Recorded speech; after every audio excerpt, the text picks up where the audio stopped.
sangat jelas. Satu, linuriyahu min ayatina. Dua, innahu huwas sami'un basir. Yang menjadi ikon utamanya adalah Isra. Siapa yang diisrokan? Abdihi. Siapa sih abdihi itu?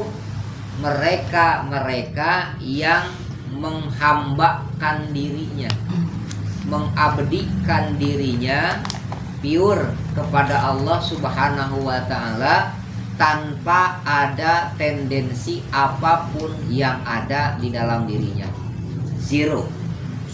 Mengkosongkan segala perkara yang selain Allah, menetapkan ismudat di dalam kolbunya, sehingga Allah akan selalu memperlihatkan kewenangan dan kekuasaannya. Bahasa tasawufnya itu takhalli, tahalli, tajalli. Takhalli itu pengosongan, dikeluarkan semua perkara yang selain Allah. Makanya media takhalli itu zikir. Zikirnya apa? Zikir jahar. Zikir jaharnya yang seperti apa?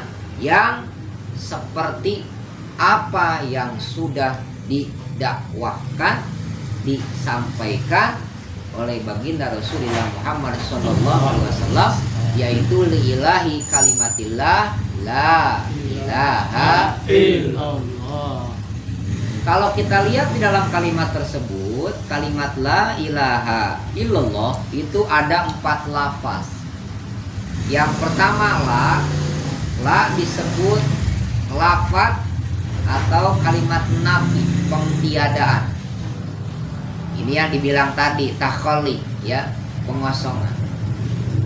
Yang kedua, ilaha adalah ilaha, ya. Pengecualiannya illa yang ketiga. Yang keempat lafzun jalalah, yaitu lafaz al. Di dalam kalimat tersebut, dari tiap-tiap lafaz yang 4 tadi, itu oleh seorang yang memang selalu dibimbing, diberikan petunjuk oleh Allah, bahasa Arabnya itu mursyid, ditanamkan ke tiap-tiap latoif. Ditanamkan ke tiap-tiap latoif. Apa itu latoif? Latoif itu adalah titik batin yang sangat lembut. Titik batin yang sangat lembut di sini disebut latoif. Siapa yang menyebutnya? Itu adalah Syekh Nawawi bin Umar Al-Jawi. Beliau juga menyebutkan latoif yang 7 itu di dalam diri manusia disebut nafsu, yang diabadikan di dalam Al-Quran yang selalu harus diperhatikan. Kata Allah, ya ayyuhalladzina amanu taqullaha wang tangdur. Wang tangdur, nadoro yang duru mundur. Perhatikan, lihat. Apa? Nafsun, nafsumu. Kenapa harus diperhatikan nafsumu? Kenapa harus selalu si nafsu itu harus dijaga, dipelihara, diawasi gitu. Lebih ekstrimnya lagi harus selalu diawasi itu, wang tangdur nafsu. Karena nafsu itu adalah makhluk Allah yang paling keras.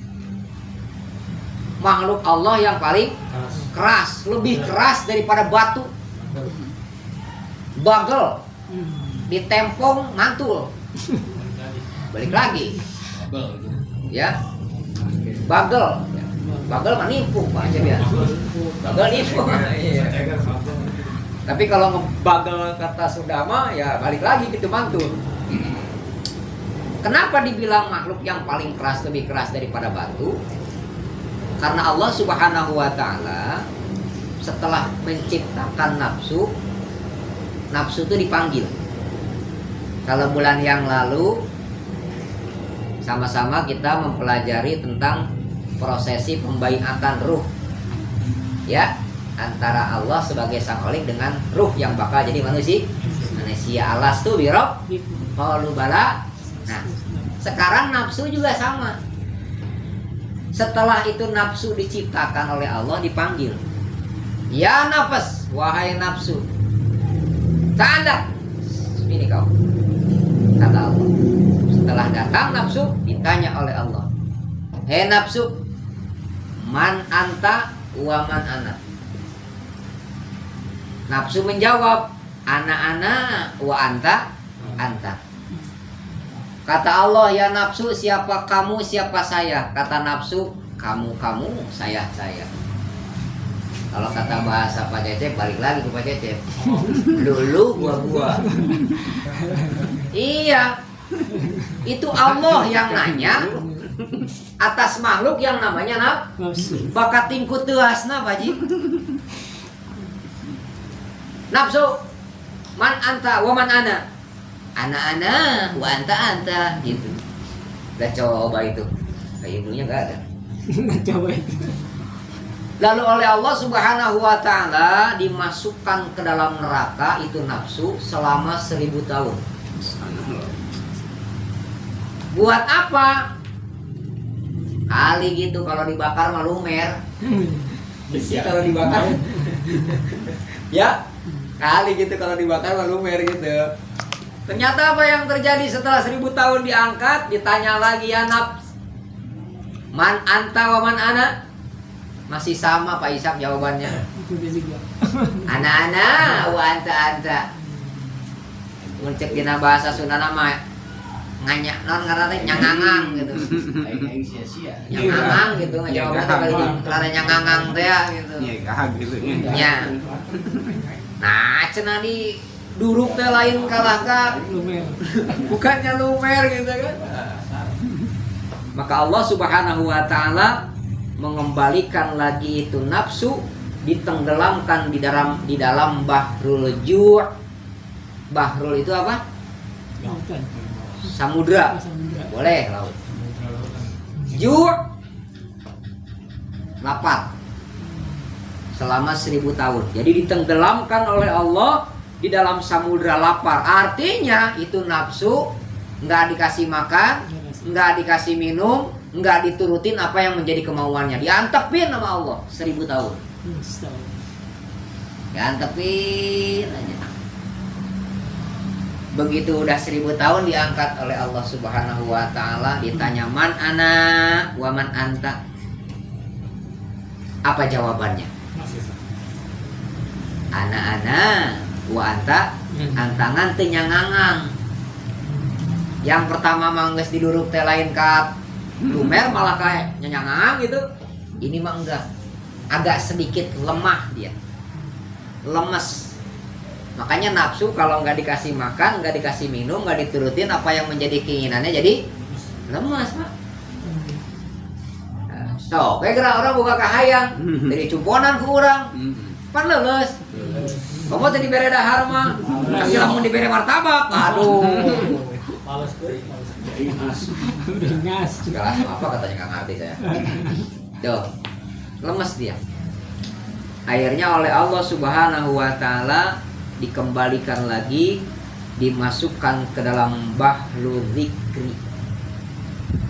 Di dalam bahru dzikri, ditenggelamkan ke dalam samudra dzikir. Ke dalam samudra ma'rifat. Dibaiat dewa, ditakin, dilelepkan ku Allah teh. Ku dikir. Mata jadi sunnah dewa ya, enggak ngerti. Makanya nafsu kalau dibawa zikir, tapi zikir yang ditenggelamkan itu bisa menaklukkan apa-apa yang ada dalam dirinya. Karena sifat nafsu itu keras dan dia selalu punya hawa, keinginan, hasrat dan harus selalu terpenuhi. Kalau enggak, wah kamu. Nah, itu nafsu, sifat seperti itu. Oleh Allah Subhanahu wa taala ditenggelamkan di situ setelah lemah dia. Enggak dikasih makan, enggak dikasih minum, enggak diturutin apa yang mauannya. Ditenggelamkan oleh Allah si nafsu itu ke dalam bahrul dzikri, ya. Makrifatkeun ku Allah. Jadi ku Allah kene gitu.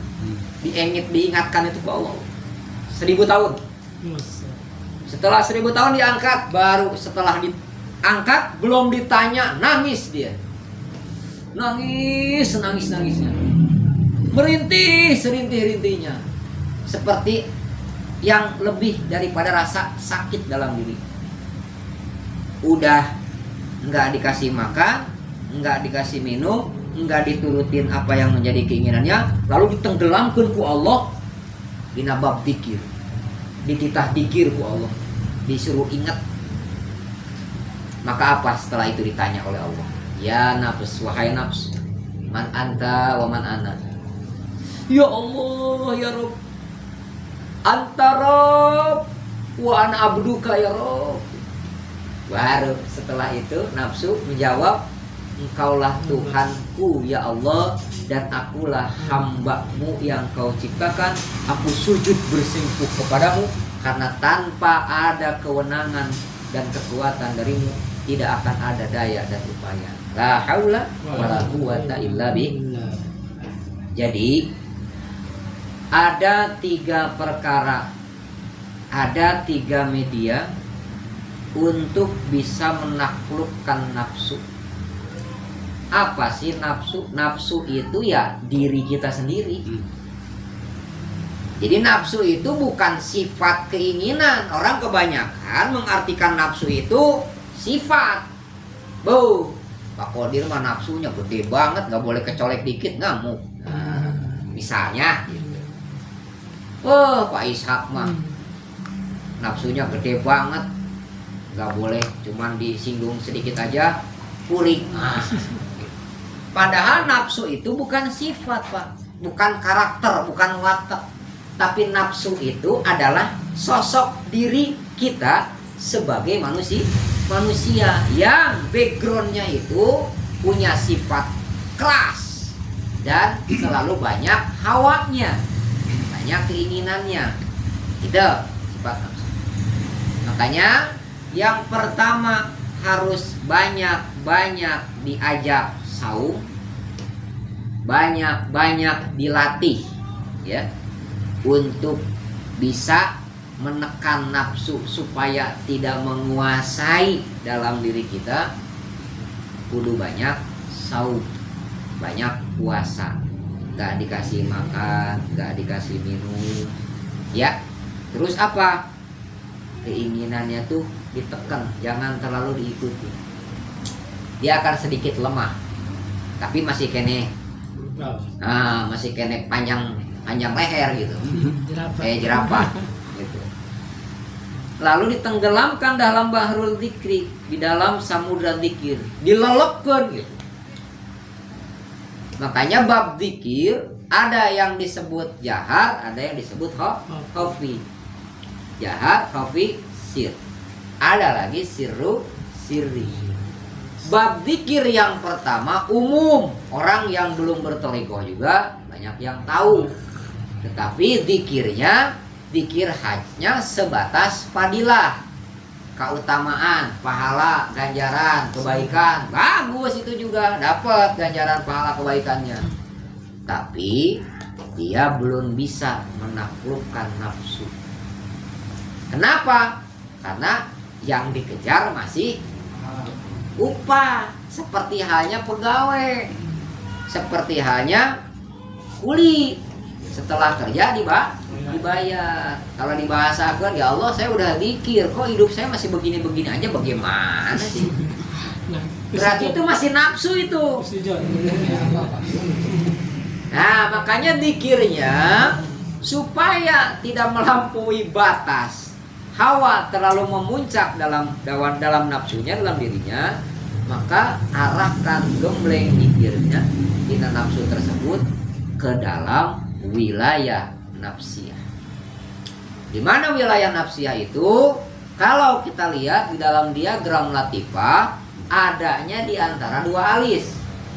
Mana ya, di antara 2 alis. Makanya di situ oleh Guru Agung Pangrasa Abah, media zikirnya dilewati dari kalimat la ilaha illallah dengan lafaz la. Tiga jari di bawah pusar. La pas di ahfa puter.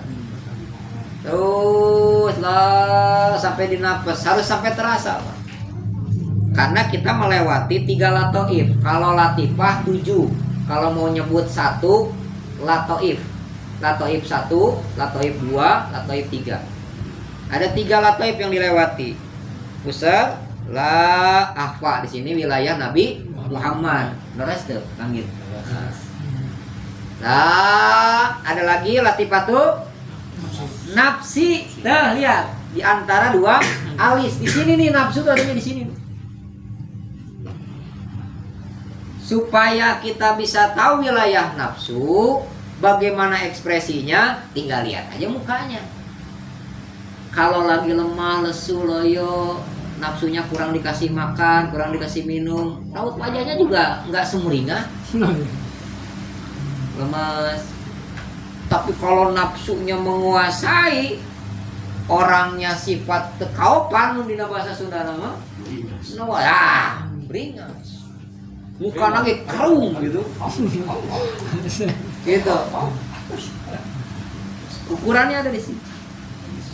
Nah, wilayah latifatun nafsi di antara 2 alis inilah yang menjadi fokus dalam lafaz la atau nafi ketika kita tarik kalimat la dalam kalimat la ilaha illallah. Itu pun yang terjadi di masa ketika Rasulullah Muhammad sallallahu alaihi wasallam sebelum beliau mi'raj, setelah sampai di Aqsa, beliau melaksanakan sholat dan dimakmumi oleh para nabi dan rasul sebelumnya, juga para malaikat.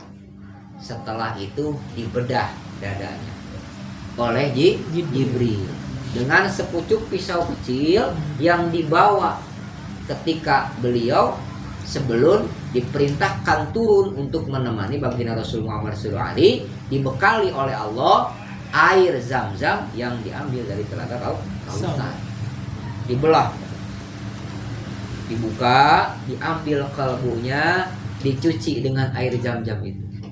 Bukan berarti beliau Rasulullah Muhammad SAW kotor, bukan berarti juga banyak penyakitnya, bukan berarti di situ dibersihkan beliau itu orang-orang yang banyak dosa, banyak maksiat, bukan.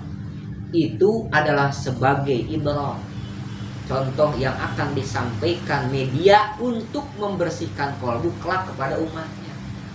Makanya diturunkan pertama kali dalam bab pembersih dari kalimat zikir itu kepada sahabat, di antara 4 sahabat. Ya, dicuci, dibersih. Setelah itu tutup lagi, barulah beliau naik untuk melaksanakan mi'raj. Kenapa? Karena memang beliau ingin bertemu dengan Khalik sang pencipta yang memang sifatnya itu maha subhanalladzi asra. Karena ingin menghadap Allah yang maha suci, meskipun beliau memang sudah suci dan disucikan oleh Allah, maksum dipelihara, dijaga oleh Allah Subhanahu wa taala, tetap harus suci. Itu sekelas Nabi Rasul, apalagi kita. Ya Allah. Nah, setelah beliau naik mi'raj di situ, maka beliau dipertemukan oleh Allah Subhanahu wa taala di langit pertama, ketemu dengan Nabi Adam alaihi salam. Bertemu dengan Nabi Adam alaihi salam. Langit kedua bertemu dengan Nabi Yakub, ketiga bertemu dengan Nabi Yusuf, keempat, kelima, keenam bertemu dengan Nabi Musa, 7 ketemu dengan Nabi Ibrahim alaihi salam. Sampai di langit ke-7 Jibril berkata, "Ya Muhammad, sampai di sini tugasku menemanimu, selebihnya silahkan kau berjalan sendiri menuju Allah Subhanahu wa taala." Jadi kalau sudah sampai di lewat langit ke-7, Jibril sebagai pembimbing Rasulullah untuk zakah pada Allah itu tidak ikut menemani, sisanya sendiri. Artinya apa? Ketika seorang hamba yang menghambakan dirinya kepada Allah pertama kali dibimbing perjalanannya menuju Allah Subhanahu wa taala oleh seorang mursyid, maka ketika dia sudah menemukan sirrus siri, dikirnya itu sudah tidak bisa diucap, dikirnya itu sudah tidak bisa dikata-kata, dikirnya itu sudah tidak bisa dikiaskan dengan rupa dan sebagainya. Yang ada di situ hanyalah konektinitas sirnya dengan dauknya Allah atas dirinya sebagai hamba yang menghambakan kepada Allah Subhanahu wa taala. Maka pembimbing ketika itu mempersilahkan untuk bertemu dengan Allah. Kenapa? Karena kalau sampai di situ ada sang pembimbing di dalamnya, dikhawatirkan akan terjadi penggeseran akidah. Dina syariat nama disebut musyrik lah gitu. Bertemulah dengan Allah Subhanahu wa taala. Maka 8, 9, 10, 11, 12 di gerbang pintu sebelum bertemu dengan Allah, beliau mengucap salam, at-tahiyatul mubarakatus sholawatut thayyibatul. Allah menjawab, assalamu alayka ayyuhan nabiyyu wa rahmatullahi wa barakatuh. Karena beliau Muhammad Rasulullah Muhammad sallallahu alaihi sangat cinta, sayang, ingat sama umatnya, maka beliau menyertakan umat. Ya Allah, jangan hanya aku saja yang mendapatkan keselamatan darimu dan rahmat kasih sayang darimu, tapi sertakan pula umat-umatku. Assalamu alaina wa ala ibadillahis. Dua Pak, umat Muhammad itu yang bakal dapat. Pertama ibad, kedua soleh. Bukan yang pertama namanya Mang Ibad, yang kedua namanya Mang Soleh. Bukan. Bukan. Yang pertama ibad yang disebut oleh Allah tuh, oleh Rasulullah. Yang kedua soleh. Ibad itu apa? Abid yang menghambakan dirinya. Tidak ada tendensi apapun dalam diri, yang ada hanya Allah. Mengkosongkan dirinya, semua perkara ditujukan hanya kepada Allah. Media pertama sebelum menuju kepada Allah ya tentunya siapa yang dijadikan oleh dirinya sebagai wasilah. Dituntun dulu gitu. Kenapa? Karena memang yang sudah kontinu bisa nyambung kepada Allah ya pembimbing. Nah, karena dia belum bisa untuk kontinu ingat kepada Allah, maka dia mengikuti siapa yang sudah kontinu ingat kepada Allah. Akan meleburkan dirinya kepada pembimbing yang disebut dengan fana bi syekh.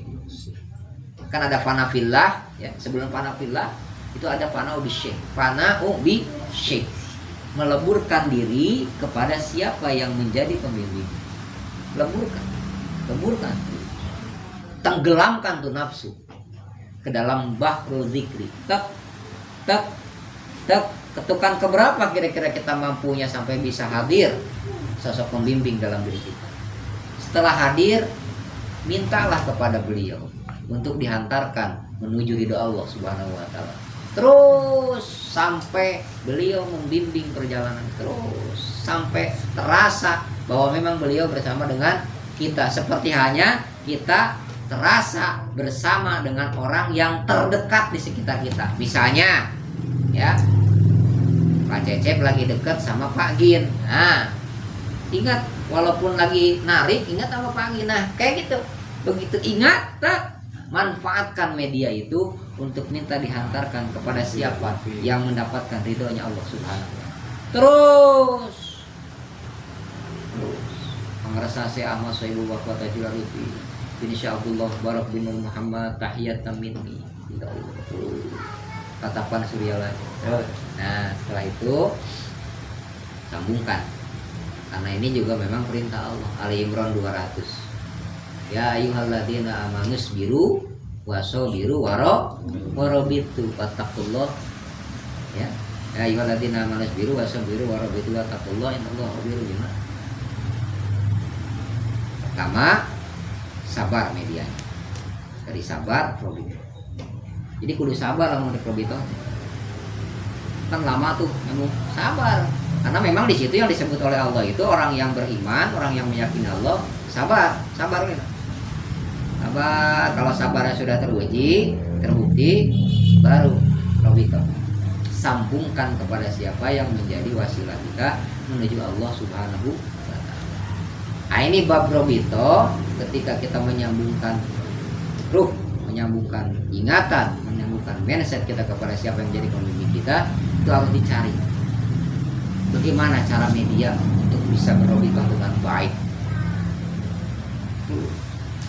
Maka ketika kita sudah sampai di media itu dan dia sudah melepaskan perjalanan kita, kita berjalan sendiri menuju Allah, seperti halnya baginda Rasul Muhammad SAW dengan sifat abdinya, penghambaannya ya kepada Allah Subhanahu wa Ta'ala. Setelah itu Jibril yang menemaninya ketika itu di langit ketujuh melihat dan beliau bersaksi, asyhadu an la ilaha illallah wa asyhadu anna muhammadar rasul. Aku bersaksi, kata Jibril, tidak ada lagi Tuhan selain Allah. Jadi nggak ada lagi. Artinya apa?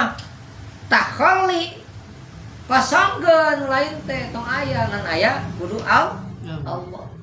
Tidak ada lagi Tuhan selain Allah.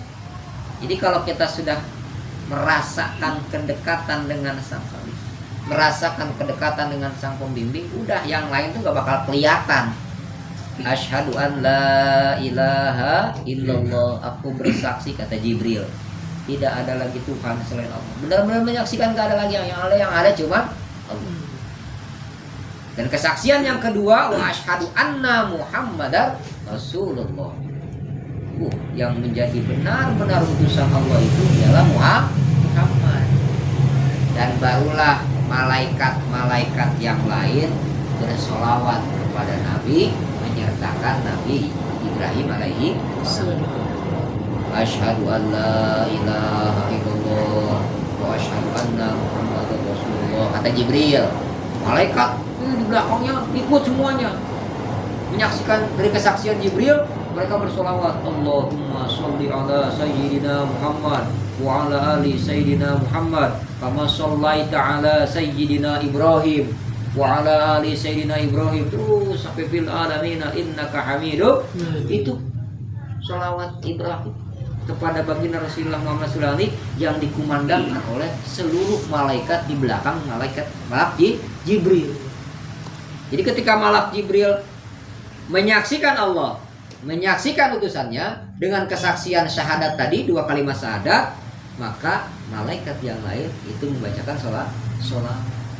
Makanya ketika kita melaksanakan sholat, terutama di dalam bab tasyahud awal ataupun tasyahud akhir, merasakan kedekatan dengan Allah Subhanahu wa Ta'ala, seperti hal yang diabadikan oleh Allah dalam Isra wal Mi'raj tersebut. Baginda Rasul Muhammad SAW berdialog dengan Allah Subhanahu wa Ta'ala, dan setelah itulah baru beliau mendapatkan perintah untuk melaksanakan sholat.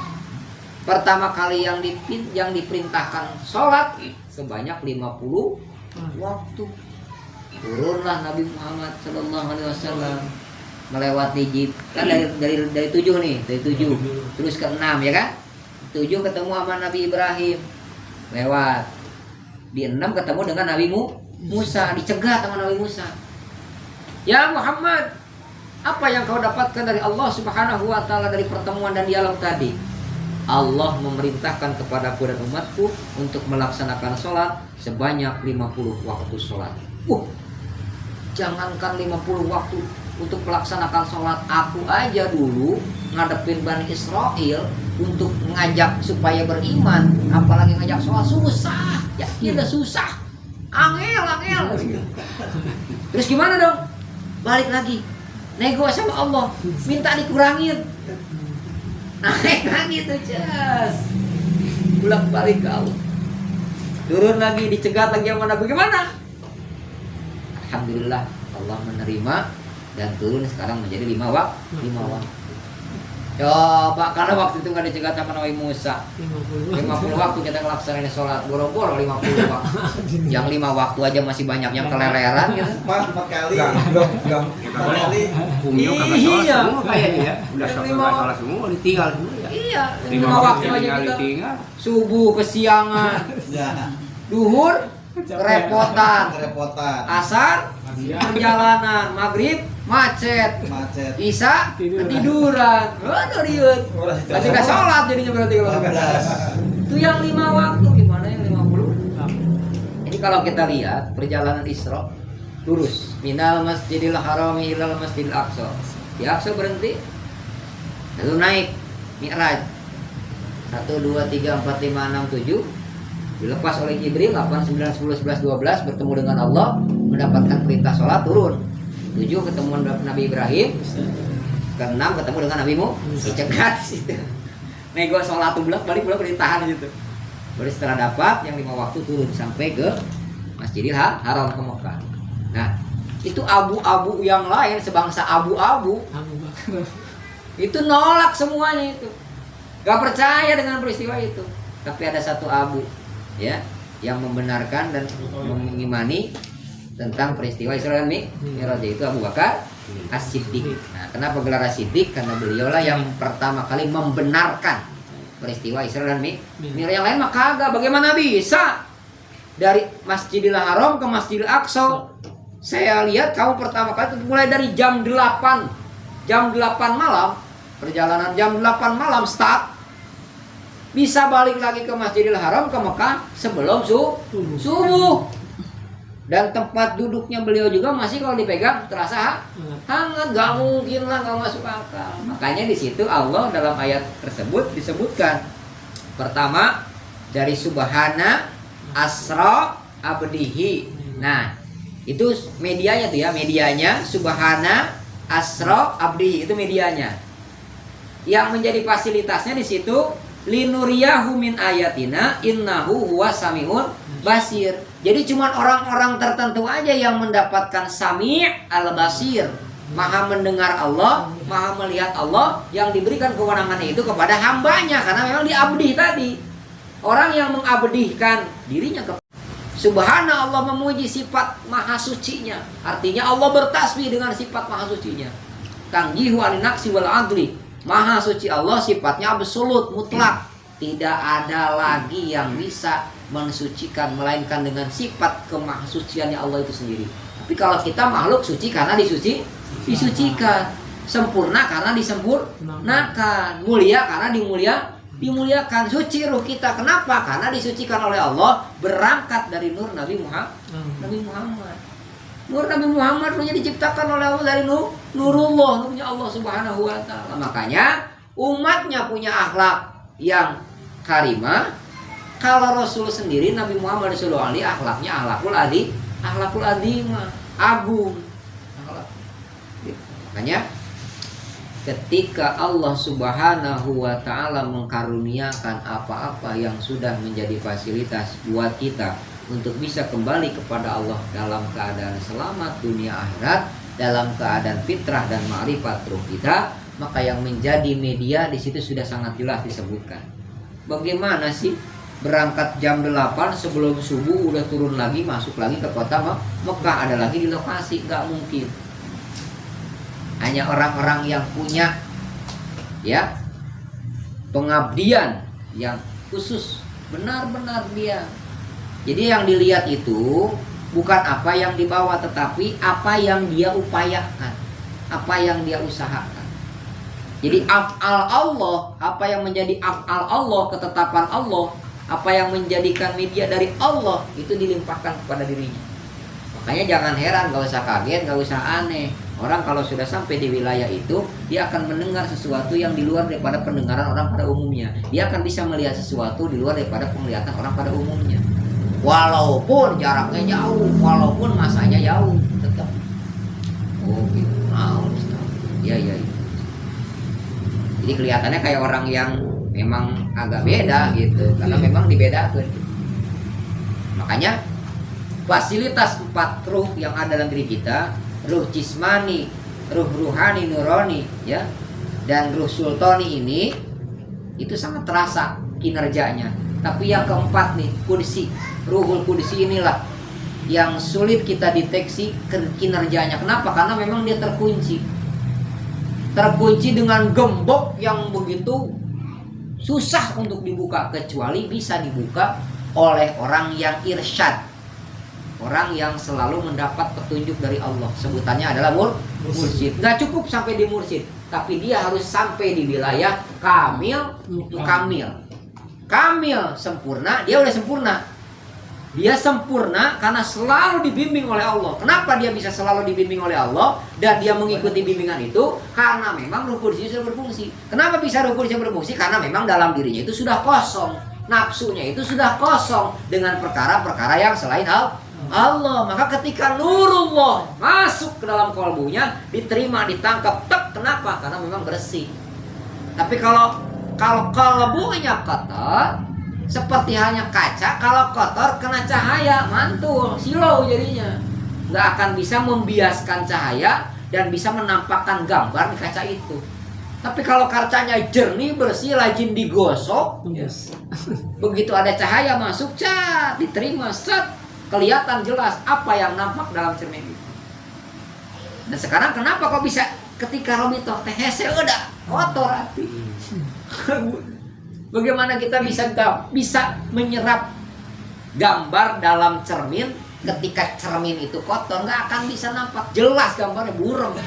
Tapi kalau cerminnya bersih, ya, ketika cerminnya bersih, bening itu cermin, ya, apapun yang datang, cahaya masuk, maka akan jelas nampak yang ada di cermin itu siapa. Oh, Pak Ishak lagi ngaca. Matanya mantap. Pun pula begitulah pembimbing membimbing kita. Beliau selalu ada. Beliau selalu membimbing kita.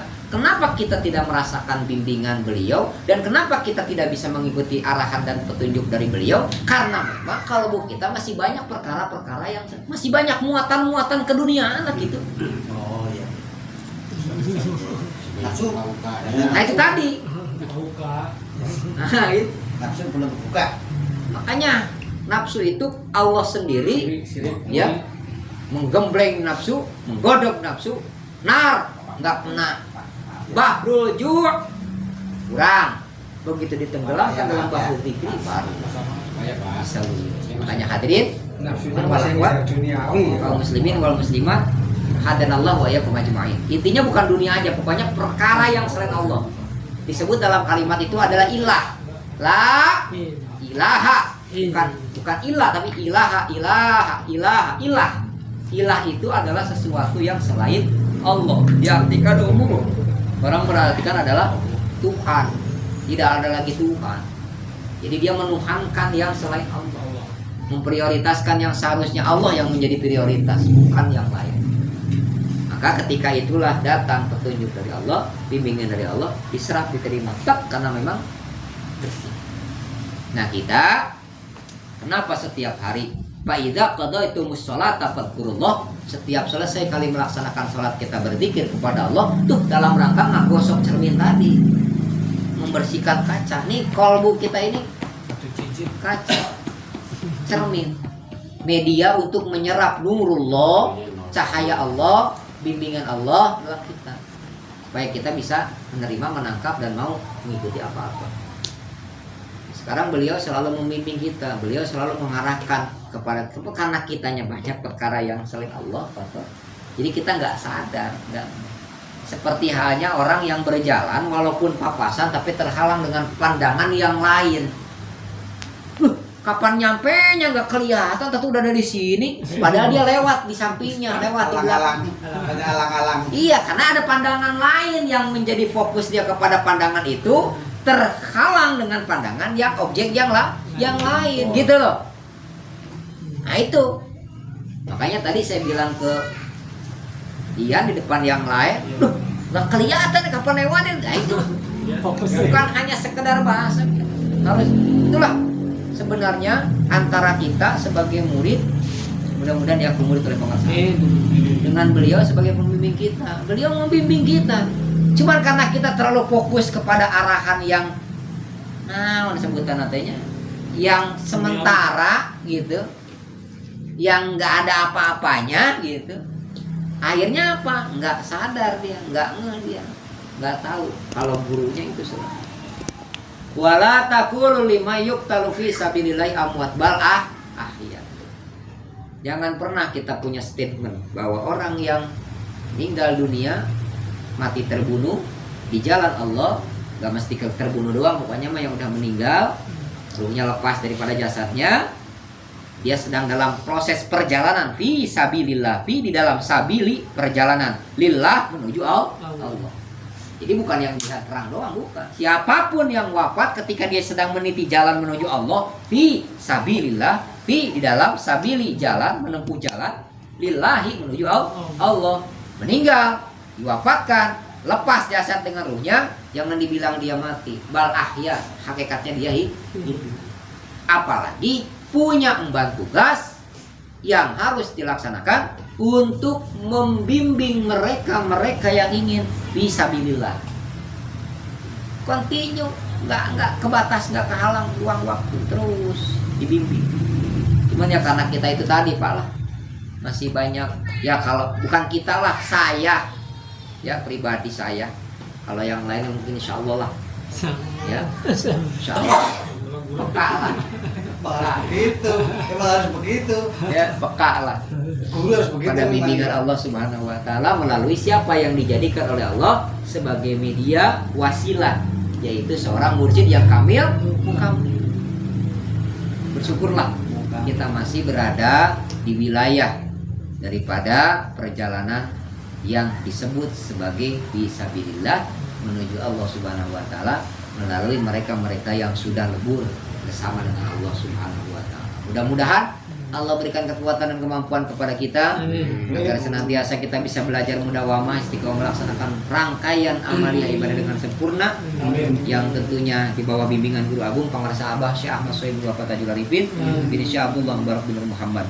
Walhasil ending kita kelak husnul khotimah, ruh menghadap Allah tetap dalam keadaan fitrah dan ma'rifat, senantiasa Allah Subhanahu wa taala memberikan keselamatan, memberikan ridhonya kepada kita pribadi, kepada keluarga, kepada famili kita, anak-anak kita, orang-orang terdekat sekitar kita, dan ditempatkan kita di sisinya bersama dengan orang-orang yang dikasih oleh Allah Subhanahu wa taala. Rabbana bainana wa baina qaumina bil haqq wa anta khairul fatihin. Rabbana anzilna munzalan mubaraka wa anta khairul munzilin. Rabbana atina fid dunya hasanah wa fil akhirati hasanah wa qina adzabannar. Wa'tasimu bihablillah wa'tasimu bihablillah wa'tasimu bihablillah. Sebelum ditutup, sebagai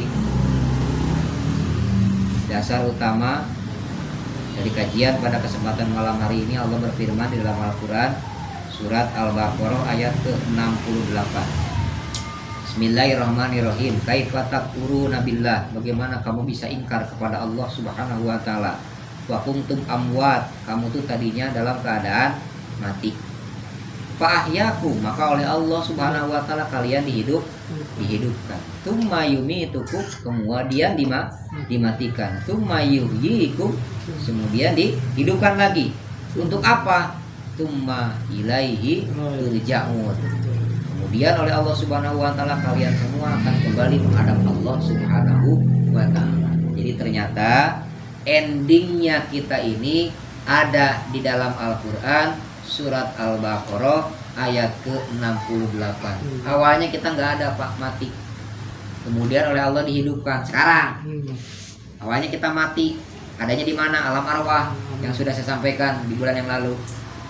Terus kita dihidupkan sekarang nih, dihidupin, diberikan kesempatan untuk membekali diri, persiapan menghadap Allah, ya. Wang tangdur nafsun ma qaddamat ligat wa taqullah innallaha khabirun bima ta'malun. Kemudian oleh Allah nanti kita akan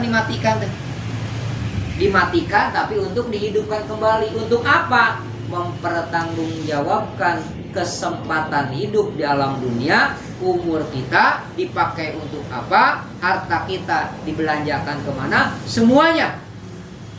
Tsumma ilaihi turja'un. Maksudnya dihidupkan itu untuk dikembalikan lagi kepada Allah Subhanahu wa taala. Jadi tadinya kita ada di sini, tetap turun ke sini sampai di sini, ya. Di yang namanya alamul barzakh, alam kubur, lalu balik lagi ke sini. Tetap. Nah, itulah proses perjalanan. Makanya kita punya media dzikir, Jahar Dzikir Rofi, itu jangan sampai pernah kita sia-siakan. Buat yang belum segera Pak, buat yang belum segera. Kenapa?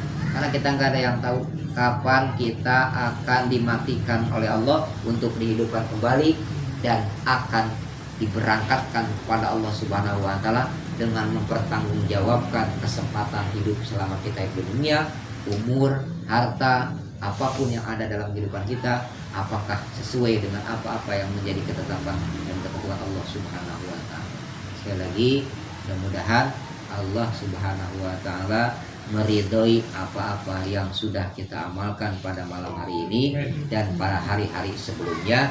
Juga Allah Subhanahu wa taala selalu terus membimbing kita melalui bimbingan Guru Agung Pangarsa Abah Syekh Ahmad Syaibul Fatajul Arifin insyaallah barak dengan Muhammad, dan kita terus bisa merasakan dan mengaplikasikan bimbingan beliau sehingga kita bisa tercapai maradatillah liillahi kalimatillah la ilaha illallah Muhammadur Rasulullah. Hadanallahu wa iyyakum ajma'in. Wassalamualaikum warahmatullahi wabarakatuh. Waalaikumsalam.